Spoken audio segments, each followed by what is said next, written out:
ونستغفره ونعوذ بالله من شرور أنفسنا ومن سيئات أعمالنا من يهده الله فلا مضل له ومن يضلله فلا هادي له وأشهد أن لا إله إلا الله وحده لا شريك له وأشهد أن محمدا عبده ورسوله يا أيها الذين آمنوا اتقوا الله حق تقاته ولا تموتن إلا وأنتم مسلمون يا أيها الناس اتقوا ربكم الذي خلقكم من نفس واحدة وخلق منها زوجها وبث منهما رجالا كثيرا ونساء واتقوا الله الذي تساءلون به والأرحام إن الله كان عليكم رقيبا يا أيها الذين آمنوا اتقوا الله وقولوا قولا سديدا يصلح لكم أعمالكم ويغفر لكم ذنوبكم ومن يطع الله ورسوله فقد فاز فوزا عظيما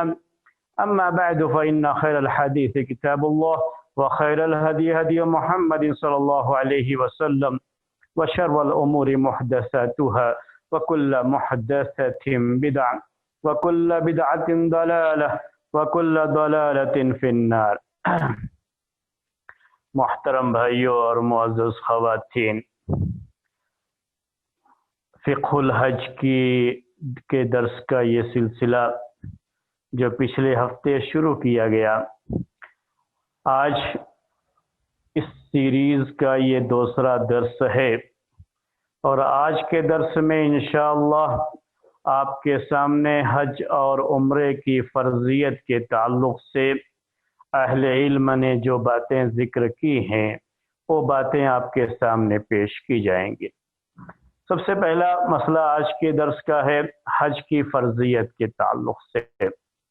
حج فرض ہے، حج کی فرضیت میں کوئی اختلاف نہیں ہے۔ حج واجب ہے، فرض ہے امت پر، اس کی فرضیت میں کوئی اختلاف نہیں۔ مرد پر بھی فرض ہے، عورت پر بھی فرض ہے۔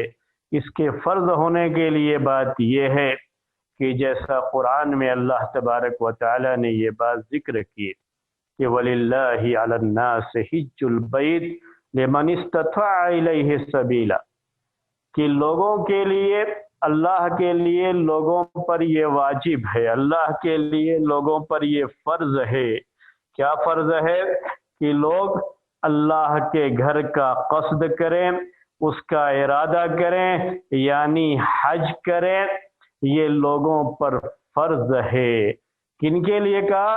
لمن استطاع الیہ سبیلا، اس شخص کے لیے، وللہ علی الناس حج البیت من استطاع الیہ سبیلا، اس شخص کے لیے جس شخص کی اتنی طاقت ہے کہ وہ اللہ تبارک و تعالی کے گھر سفر کر کے بیت اللہ کا سفر کر سکتا ہے، تو اس شخص کے لیے یہ حج واجب ہے۔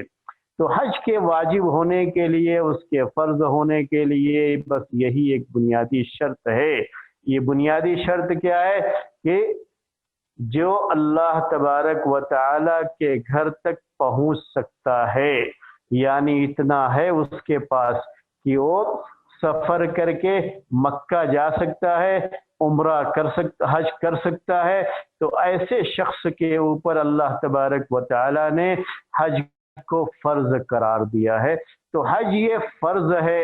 اس کے تعلق سے قرآن میں بھی آیت موجود ہے وَلِلَّهِ عَلَى النَّاسِ حِجُّ الْبَيْتِ مَنِ اسْتَطَاعَ إِلَيْهِ سَبِيلًا وَمَنْ كَفَرَ فَإِنَّ اللَّهَ غَنِيٌّ عَنِ الْعَالَمِينَ۔ یہ سورہ آل عمران کی آیت ہے، آیت نمبر 97، جس میں اللہ تبارک و تعالیٰ کا بہت واضح بیان ہے کہ اللہ کے لیے لوگوں پر بیت اللہ کا قصد کرنا یہ فرض ہے، اس شخص کے حق میں جو وہاں تک پہنچنے کی طاقت رکھتا ہے، یعنی اتنا اس کے پاس ہے کہ اگر وہ حج کرنے جاتا ہے تو حج کرنے کے لیے جتنا بھی خرچہ آ سکتا ہے وہاں جا کر کے اور اس دوران گھر کے لوگوں کا خرچہ جو اس کی ذمہ داری میں آتے ہیں، جن کا نان نفقہ اور جن کے خرچ کی پوری ذمہ داری اس کے اوپر ہے، ان کا خرچہ اور ساتھ میں آنے جانے کا خرچہ، وہاں ٹھہرنے اور جو ہے حج کی پوری عبادت ادا کرنے تک، یہ پورا خرچہ جو شخص بھی اٹھا سکتا ہے اس کے اوپر حج کرنا فرض ہے۔ یہ اللہ تبارک و تعالیٰ کا بیان ہے۔ تو قرآن میں بہت واضح طور پر ایک اور آیت میں ہے اللہ تبارک و تعالیٰ کا ارشاد ہے وَأَتِمُّ الْحَجَّ وَالْعُمْرَةَ لِلَّهِ، حج اور عمرے کو اللہ کے لیے مکمل کرو۔ اور احادیث تو اس سلسلے میں بہت زیادہ آئی ہوئی ہیں۔ ہم احادیث، مجموعی تعداد جو احادیث کی ہے، ان سب کی روشنی میں یہ کہہ سکتے ہیں کہ ان سب احادیث سے حج کی جو فرضیت ہے، حج کی فرضیت ثابت ہوتی ہے، اور حج کی فرضیت کا حصہ ان احادیث سے اگر ہم کہیں کہ متواتر معنوی ہے تو یہ بھی کہہ سکتے ہیں، تو کم سے کم تو یہ مشہور درجے کی حدیث ہوتی ہے۔ یعنی کئی حدیثوں میں یہ بیان آیا ہوا ہے جس سے یہ پتہ چلتا ہے کہ حج کی یہ عبادت فرض ہے۔ مشہور حدیثیں بعض آپ کو یاد دلا دیتا ہوں۔ عبداللہ ابن عمر رضی اللہ تعالی عنہما کی ایک بڑی مشہور حدیث ہے۔ اللہ کے رسول صلی اللہ علیہ وسلم نے ارشاد فرمایا ہے کہ بنی الاسلام علی خمس، کہ اسلام اگر اسے ایک عمارت مان لیا جائے، ایک بلڈنگ مان لیا جائے، تو یہ بلڈنگ 5 کھمبوں پر، 5 پلروں پر کھڑی ہے۔ اس میں سے آپ نے ایک شہادت کو بتایا، اور پھر اقامت صلاح، ایتاء زکوٰۃ اور صوم رمضان، اور 5ویں چیز اس میں یہ ہے کہ اللہ کے گھر کا حج کرنا، یعنی بیت اللہ کا یہ حج جس کا درس ابھی شروع کیا گیا، یہ بھی اسلام کے ارکان میں سے ایک رکن ہے، ایک اہم رکن جس پر اسلام کی عمارت، اسلام کی بلڈنگ کھڑی ہے، وہ پلر ہے یہ، اور یہ وہ جو ہے خاص رکن ہے اور خاص کھمبا ہے۔ اس کے بارے میں جب پہلے جو ہے باتیں حدیث کے تعلق سے آ چکی ہیں، صرف اتنا آپ کو ذہن میں رکھنا ہے کہ اس کو بھی اللہ کے رسول صلی اللہ علیہ وسلم نے اسلام کا ایک اہم رکن قرار دیا ہے۔ اور بھی احادیث ہیں۔ سنن ابی داؤد کی ایک حدیث عبداللہ ابن عباس رضی اللہ تعالی عنہما سے مروی ہے، اللہ کے رسول صلی اللہ علیہ وسلم نے ارشاد فرمایا ہے کہ حج ایک مرتبہ، حج کی فرضیت کیا ہے؟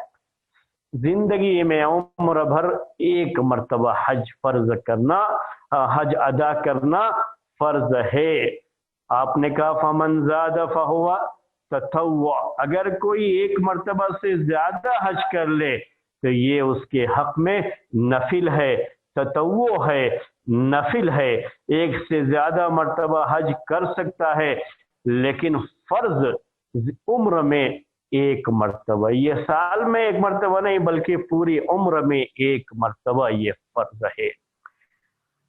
عمر میں ایک مرتبہ فرض کرنے کی میرے بھائیوں بڑی حکمت ہے، بڑی حکمت ہے۔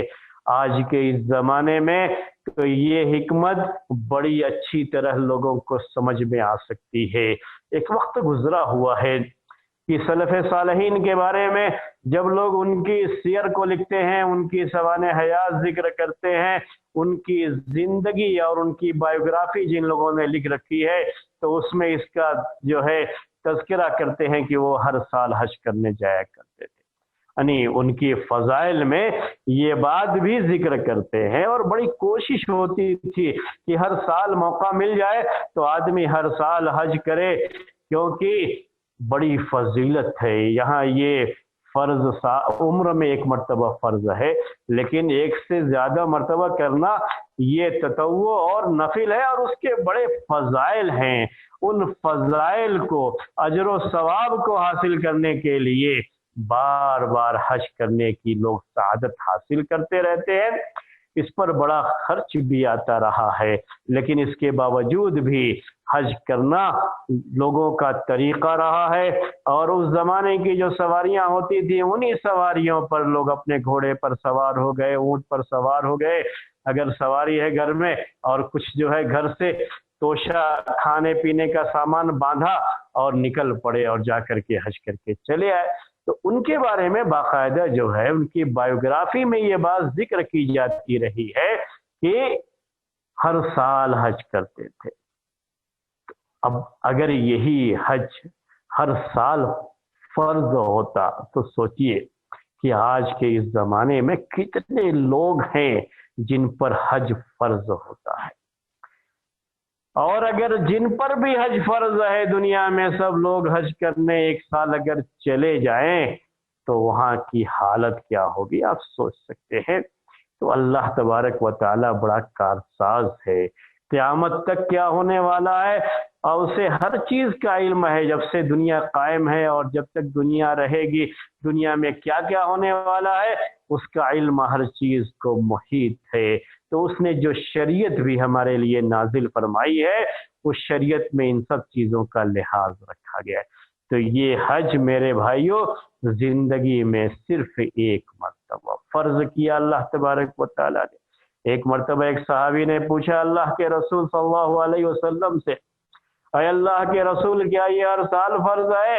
اللہ کے رسول صلی اللہ علیہ وسلم نے کہا لو قلت نعم لوجب، اگر میں کہہ دیتا کہ ہاں ہر سال فرض تو ہر سال ہی فرض ہو جاتا۔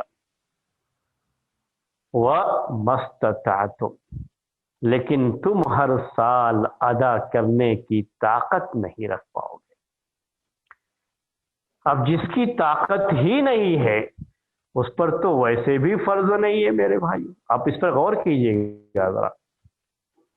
اللہ کے رسول صلی اللہ علیہ وسلم سے سوال کیا گیا، ایک صحابی نے سوال کیا اے اللہ کے رسول کیا حج ہر سال فرض ہے؟ تو آپ نے کہا اگر میں کہہ دوں ہاں تو ہر سال فرض ہو جائے گا، اور تم طاقت نہیں رکھو گے۔ حج کس کے اوپر فرض ہے؟ جس کے پاس طاقت ہے۔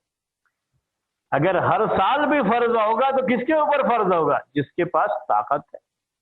ابھی میں نے قرآن کی آیت آپ کے سامنے پیش کی، وَلِلَّهِ عَلَى النَّاسِ حِجُّ الْبَيْتِ مَنِ اسْتَطَاعَ إِلَيْهِ سَبِيلًا۔ ابھی یہ آیت میں نے آپ کے سامنے پڑھی کہ جس کے پاس استطاعت ہے اسی پر حج فرض ہے، سب پر تو ویسے بھی فرض نہیں ہے۔ تو اللہ کے رسول صلی اللہ علیہ وسلم یہ کیوں کہہ رہے ہیں کہ تم طاقت نہیں رکھو گے؟ یہ کیا ہے؟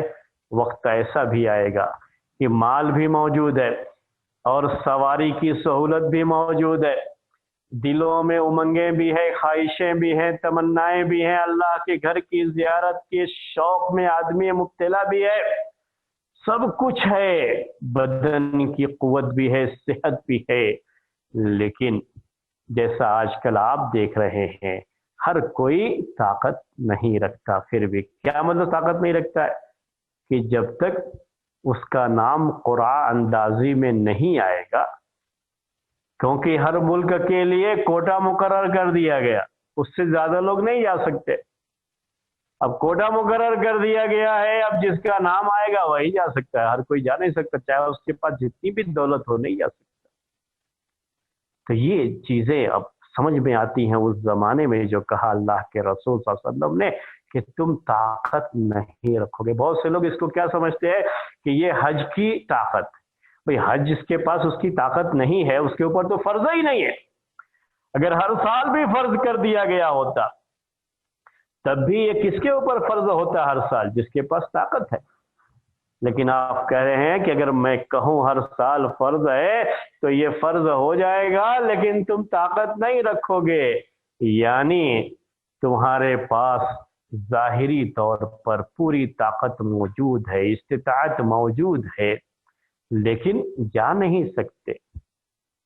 ایسے شکل بن جائے گی کیونکہ بیت اللہ کا یہ ایریا بھی بڑا محدود ہے، صفا اور مروہ کے درمیان جو عبادت ہے، جو سعی کرنا ہے، وہ جگہ بھی محدود ہے، منا، عرفہ، مزدلفہ، اور یہ سارے جو مقامات حج ہیں یہ سب کی سب کیا ہے؟ بڑی محدود جگہ ہے، اور جتنے لوگوں کے پاس بھی طاقت ہے سب پہنچ جائیں تو یہ جگہ ان کے لیے کافی نہیں ہوگی، اس لیے طاقت نہیں رکھ پاؤ گے۔